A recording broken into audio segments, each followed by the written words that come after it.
ఒక చిన్న గ్రామంలో ఆకుపచ్చ పొలాల పక్కన రోషన్ అనే చిన్న అబ్బాయి ఉండేవాడు. అతడు జంతువులను చాలా ఇష్టపడేవాడు.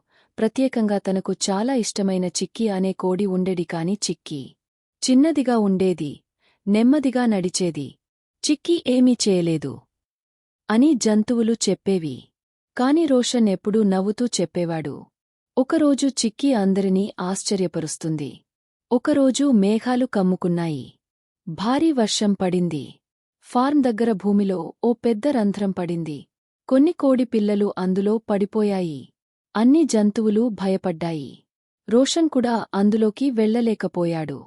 రోషన్ మెల్లగా అన్నడు, నీవు చేయగలవు చిక్కీ. నేను నిన్న నమ్ముతున్నాను. అది విని చిక్కీ ఆలోచించకుండా రంధ్రంలోకి దూకింది. లోపల చీకటి. చిక్కీ వాళ్ళని కాపాడిందా? చిక్కీ తను ఎలా ప్రూవ్ చేసుకుంటుంది?